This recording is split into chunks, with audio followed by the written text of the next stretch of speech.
Cap-and-trade supporters say it's time for action, and they are pushing for legislation before November's elections. The International Emissions Trading Association held a conference in Washington yesterday to tackle this issue, and we spoke to two of its members, CEO Henry Derwent and Dirk Forrister, chairman of its Market Oversight Group. Dirk also ran President Clinton's Climate Change Task Force. My partner Julie Hyman and I began by asking them if there is any real hope of cap-and-trade legislation passing this year.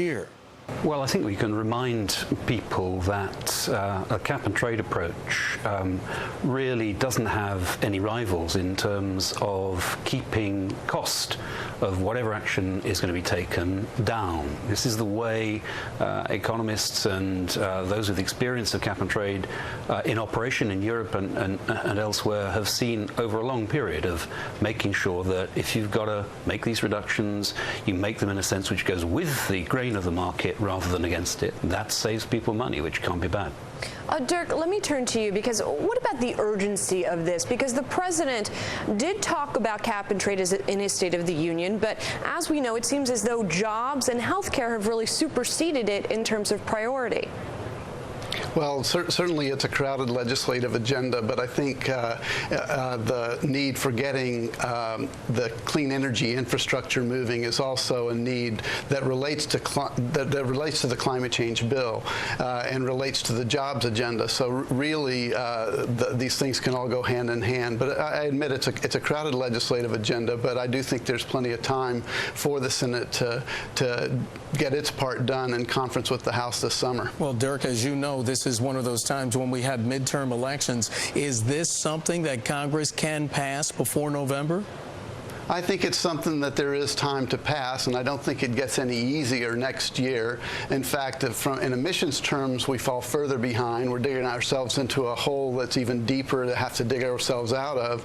But also in terms of vote counts, it's not going to be a surprise if Democrats lose seats in the midterm elections, and the political dynamic may be even more difficult. So really, this is a golden moment. This is the best time to get something like this done. But the other thing, I wanted to ask Henry quickly, I'm sorry, but Henry, you know, the Democrats have the majorities in both houses of Congress, but they still haven't been able to get this done. I think that that's a description of where we are at the moment, but as Dirk was saying, we've got a little way to go yet.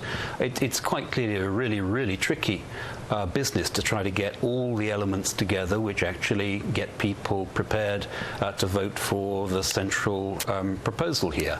But there's a lot of pieces available, and you can see that the senators who are proposing this are working very, very hard to get them right, and it's still possible. Henry, not only do you have to convince politicians necessarily, but you might also have to convince the public. Recent polls have shown that more and more people are questioning the human role in climate change and in global warming. Is your organization planning any kind of public marketing campaign on this front?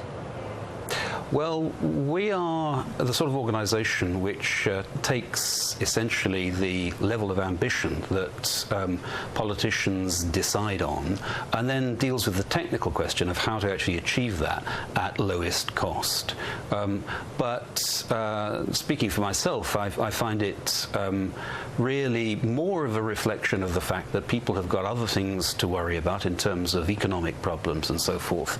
And it's quite useful to be able to sort of, if you like, justify that by saying, hey, maybe we aren't quite as confident in this climate change stuff as we thought we had a right to be. But the problem isn't going away. In fact, the problem is getting worse, slowly, but getting worse. And we're going to have to come up with something effective to deal with it pretty soon. And the longer we wait, the more expensive it is. Well, not only do you have to convince the public, and you just made an argument on that front, not only do you have to convince politicians, you probably have to convince corporations as well. And there's another organization, the U.S. Climate Action Partnership, that just had some high-profile corporations pulling out, ConocoPhillips, BP, Caterpillar. So, I mean, that seems like a pretty big problem, that corporations are not in support of this any longer.